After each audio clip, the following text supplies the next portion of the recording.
नमस्कार दोस्तों, ये है हमारा नया YouTube चैनल दीपावली और मैं आज आपको नई कहानी सुनाने जा रही हूँ जिसका शीर्षक है उसकी माँ। बलिया से दिल्ली आ रही ट्रेन में खिड़की के पास बैठे रमेश के चेहरे पर उदासी के भाव स्पष्ट देखे जा सकते थे। गुमसुम बैठा वो लगातार खिड़की से बाहर देखे जा रहा था। उसे देखकर समझा जा सकता था कि वो इस यात्रा से खुश नहीं है। इसी दौरान काफी देर से रमेश के चेहरे के भाव को पढ़ने की कोशिश कर रहे सामने की सीट पर बैठे एक बुजुर्ग शख्स से जब रहा नहीं गया तो वो रमेश से पूछ बैठे, बेटा कहाँ खोए हो? कोई परेशानी की बात है क्या? उस बुजुर्ग द्वारा अचानक किए गए सवाल से रमेश थोड़ी देर के लिए सकपका गया, परंतु जल्दी ही उसने अपने आप को संयमित करते हुए कहा, नहीं, बस यूं ही। ऐसा नहीं हो सकता, कोई ना कोई बात जरूर है। काफी देर से मैं तुम्हें देख रहा हूँ। पहली बार घर से दूर जा रहा हूँ, इसलिए। कहते हुए रमेश रुक गया। रमेश की खामोशी को तोड़ते हुए और बात को आगे बढ़ाते हुए बुजुर्ग ने रमेश से पूछा, तुम काम क्या करते हो? कुछ नहीं, बेरोजगार हूँ, नौकरी की तलाश में दिल्ली जा रहा हूँ। एक ही श्वास में रमेश ये सारी बातें बोल गया। कितने पढ़े हो? क्या काम करने का सोचा है तुमने? बुजुर्ग शख्स ने पूछा। अब तक उस बुजुर्ग से बातें करते हुए रमेश सहज होने लगा था। बीए पास हूँ, कोई विशेष हुनर तो नहीं है, इसलिए कोई भी काम मिल जाए जिससे खर्चा निकल जाए और 2 पैसे बचा भी सकूं, रमेश ने गंभीरता से कहा। बुजुर्ग शख्स अभी भी रमेश के मन के भाव को पढ़ने की कोशिश कर रहे थे। अब तक उस बुजुर्ग ने रमेश को जितना समझा था, उससे उन्हें रमेश के व्यक्तित्व में रुचि पैदा होने लगी थी और वो उसके बारे में और भी अधिक गहराई से जानने को उत्सुक होने लगे थे।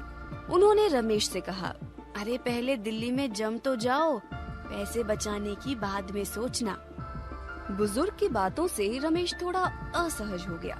वो तपाक से बोल उठा, नहीं, दिल्ली तो मैं पैसे कमाने जा रहा हूँ। वैसे भी मुझे यहाँ रहना नहीं है। दिन रात काम करूँगा और जिस दिन मेरे पास 50,000 रुपए जमा हो गए, गाँव वापस लौट आऊंगा। रमेश की बातें सुनकर बुजुर्ग आश्चर्य में पड़ गए। 50,000 रुपए जमा करने और फिर वापस लौटाने का रहस्य समझने के लिए उन्होंने कौतूहलवश रमेश से पूछा, 50,000 रुपए ही क्यों? तुम्हारी तो अभी पूरी जिंदगी पड़ी है। अभी शादी होगी, फिर बच्चे होंगे, जिम्मेदारी तो बढ़ेगी। बुजुर्ग की बात को बीच में ही काटते हुए रमेश बोल पड़ा, बीवी और बच्चे तो बात की बात है। उससे पहले मेरी माँ है, वो भी अकेली है। पिता को गुजरे वर्षों गुजर चुके हैं। एक बहन थी, उसकी भी शादी हो गई है। फिर माँ की देखभाल कौन करेगा? एक बार फिर एक ही श्वास में रमेश ये सारी बातें भूल गया। लेकिन 50,000? रमेश की ओर आश्चर्यचकित होकर देखते हुए बुजुर्ग के मुंह से अचानक निकल पड़ा। रमेश थोड़ी देर तक तो चुप रहा, परंतु थोड़ी देर बाद बुजुर्ग की जिज्ञासा को शांत करते हुए रमेश ने शांति पूर्वक कहना शुरू किया, ये रकम हमारे ऊपर कर्ज है जिसे हमने बहन की शादी के लिए खेत को गिरवी रख कर लिया था। फसल तो इतनी होती नहीं है कि कर्ज को जल्दी से चुकाया जा सके। फिर खेत नहीं होगा तो पेट भी कैसे भरेंगे? इसलिए हमने दिल्ली जाकर पैसे कमाने का निर्णय लिया है। हाँ, माँ को छोड़कर जाना मेरे लिए बहुत कष्टकारक है। जब घर से निकला तो माँ बहुत रो रही थी, शायद अब भी रो रही होगी। अब मेरे सिवा उसका है कौन? ये कहते हुए रमेश की आंखें भर आई थी। रमेश के भावुक मन को समझते हुए बुजुर्ग व्यक्ति ने सांत्वना देते हुए कहा, अच्छा सोचा है तुमने। अच्छा, नाम क्या है तुम्हारा? रमेश। पूरा नाम? रमेश तिवारी। मेरा नाम चंद्रशेखर सिंह है। मैं दिल्ली में एक कंपनी में मैनेजर हूँ। अगर तुम चाहो तो मैं तुम्हारी सहायता कर सकता हूँ। मेरे पास तुम्हारे लिए काम है। उस बुजुर्ग ने रमेश की परिस्थिति को समझते हुए कहा। बुजुर्ग की बात सुनते ही रमेश का चेहरा खिल उठा। क्या मुझे नौकरी मिल जाएगी? रमेश ने चहकते हुए बुजुर्ग चंद्रशेखर से पूछा। हाँ, तुम चाहो तो समझो पक्की, चंद्रशेखर ने कहा। रमेश के खिले हुए चेहरे को देखकर चंद्रशेखर को संतुष्टि का अनुभव हो रहा था। उन्होंने रमेश से आगे पूछा, दिल्ली किसके पास जा रहे हो? मेरा मतलब कि वहाँ कोई तुम्हारा जानने वाला तो होगा जहाँ तुम रहोगे। हाँ, मेरे गांव का राजकुमार है ना, वहाँ उसी ने बुलाया है। वो भी एक फैक्ट्री में सुपरवाइजर की नौकरी करता है। उसी ने कहा है कि मेरी कोई न कोई व्यवस्था करा देगा। परंतु अब जब आपने आश्वासन दे दिया है तो फिर ये कहते कहते रमेश रुक गया। तुम चिंता मत करो, मुझ पर भरोसा रखो। मैं तुम्हें अपनी कंपनी का नाम और नंबर देता हूँ। कल नहीं परसों तुम मेरे पास तैयार होकर आ जाओ और काम शुरू कर दो। चंद्रशेखर ने कहा और अपनी कलाई में बंधी घड़ी को देखते हुए कहा, रात काफी बीत चुकी है, हमें अब सो जाना चाहिए।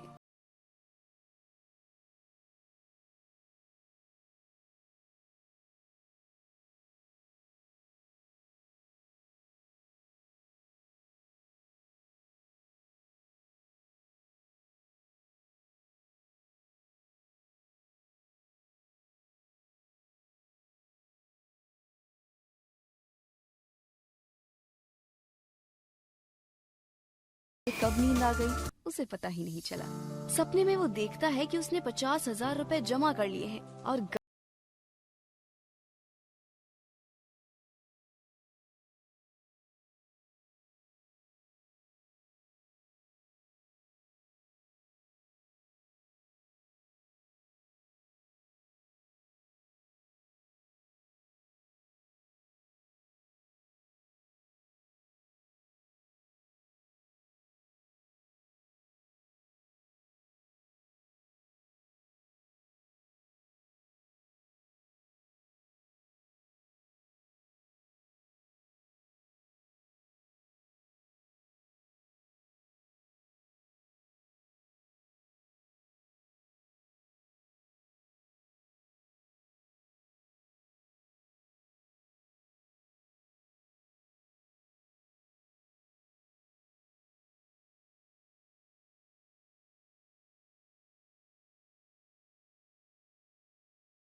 मिल गई है और वो सकुशल है।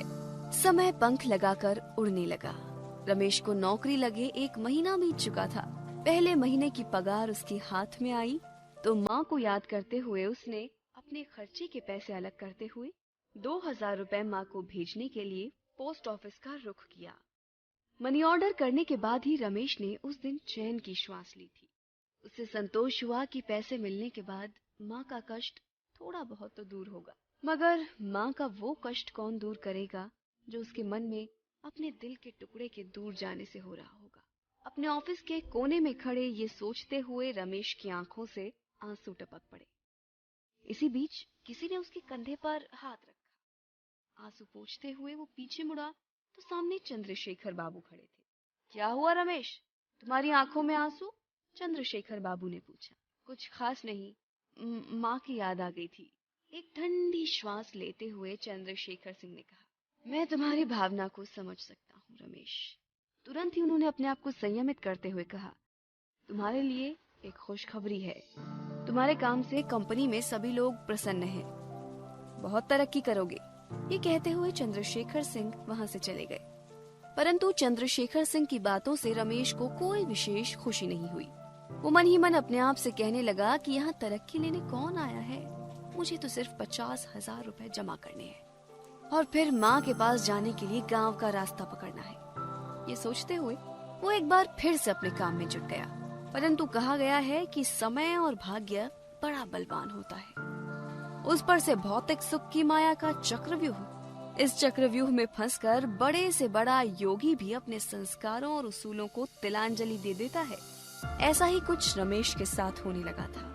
हरदम माँ की छत्रछाया के लिए तड़पने वाला रमेश शहर के भौतिकवादी रंग में ऐसा रंगा कि अब माँ केवल उसके लिए जिम्मेदारी भर रह गई थी। हर महीने नियमित माँ को तो वो पैसा भेजता रहा।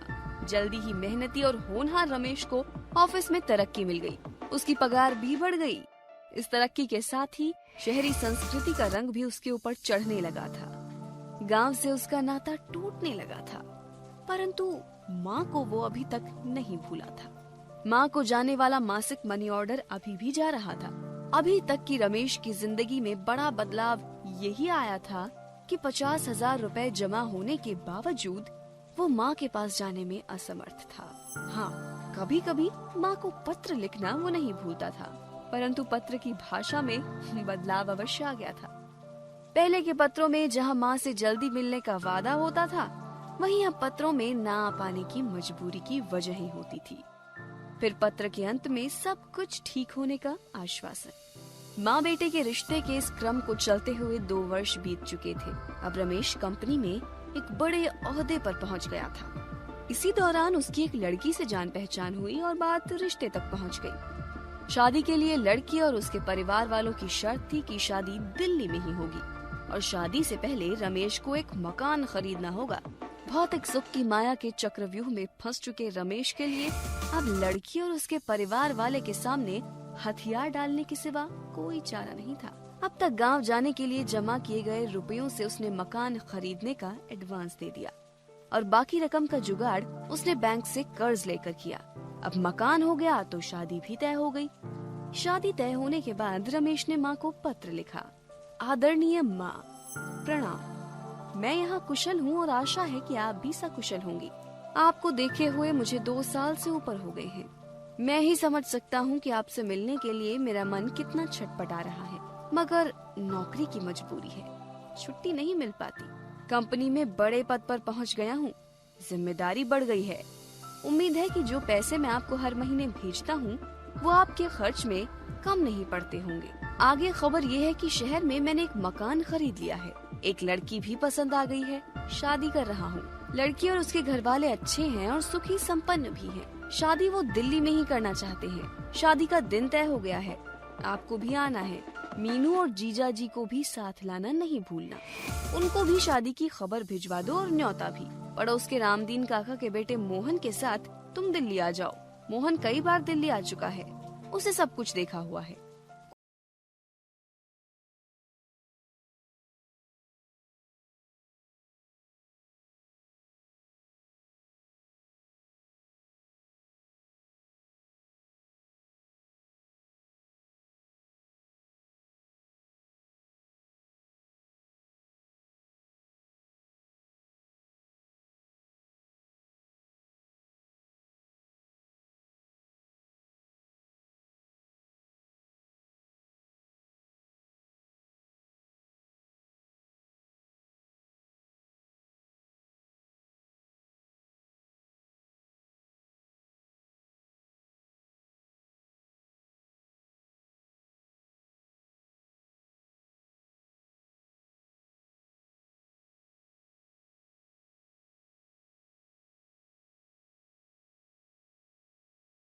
होने की आशंका से कभी कभी कांप उठता था।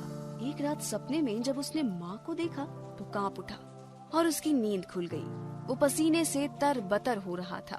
किसी अनहोनी की आशंका से डरा वो रात भर सो नहीं पाया। सुबह जल्दी उठकर बिना पत्नी को बताए वो तैयार होकर गांव के लिए निकल पड़ा। रास्ते भर वो सहमा सहमा रहा। अगले दिन जब वो गांव पहुंचा तो सभी उससे मुंह फेरने लगे। उसे आश्चर्य हुआ कि आखिर बात क्या है, सभी उससे मुंह क्यों फेर रहे हैं। ये सोचते सोचते जब वो अपने घर पहुंचा तो घर में ताला लटका हुआ पाया। वो सोचने लगा कि माँ कहाँ चली गई।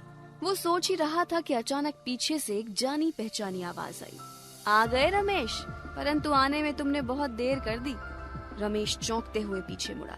सामने पड़ोस में रहने वाले रामदीन काका खड़े थे। क्या हुआ काका, आपने ये क्यों कहा कि देर हो गई? माँ कहाँ है? एक ही श्वास में रमेश ये सारी बातें पूछ बैठा। तुम्हारी माँ तो चल बसी। जिस दिन तुम्हारी शादी का पत्र मिला उसी दिन उसे दौरा पड़ा और जब तक हम उसे डॉक्टर के पास ले जाते तब तक तुम्हारा नाम लेते लेते उसके प्राण पखेरु उड़ गए। रामदीन काका बोले। इतना सुनते ही रमेश धड़ाम से जमीन पर बैठ गया और सिर पकड़कर जोर जोर से रोने लगा। रोते हुए उसने कहा, आप सबने हमें खबर क्यों नहीं दी? क्योंकि मरते समय तुम्हारी माँ ने मना किया था। रामदीन काका ने कहा। तब तक गांव के बहुत सारे लोग वहां जमा हो चुके थे। गांव का साहूकार राधेश्याम भी कुछ कागजात लेकर वहां आ गया था। आते ही राधेश्याम ने उस कागजात को रमेश को पकड़ाते हुए नफरत भरे लहजे में कहा, लो अपनी जमीन के कागजात। जो पैसे तुम्हारी माँ को खर्चे के लिए भेजते रहे वो कर्ज चुकाने के वास्ते मुझे हर महीने देती रही। पूरा पैसा चुकता हो चुका है। इतना कहकर राधेश्याम वहाँ से चल बना। बेटा, तुमने माँ के साथ अच्छा नहीं किया। कम से कम साल में एक बार तो माँ से मिलने चले आते। बेचारी तुम्हारा इंतजार करते करते थक गई थी। ऊपर से तुमने बिना माँ से पूछे शादी भी कर ली। इस खबर से इतना बड़ा सदमा लगा कि वो चल बसी। शहर की चकाचौंध में तुम इतने खोए कि अपनी माँ, उसकी ममता और उसकी भावना को ही भूल बैठे। इतना कहते हुए रामदीन काका भी वहाँ से चल दिए।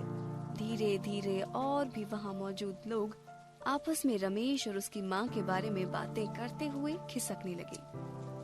थोड़ी देर में वहाँ सन्नाटा छा गया और बच गया अकेले जमीन पर बैठा रमेश। घर में लगे हुए ताले को देखते हुए रमेश की आंखों से झरझर आंसू बह रहे थे। अगर आपको ये वीडियो अच्छा लगता है तो इसे जरूर लाइक करें। साथ ही हमारे चैनल दीपावली को सब्सक्राइब करें। धन्यवाद।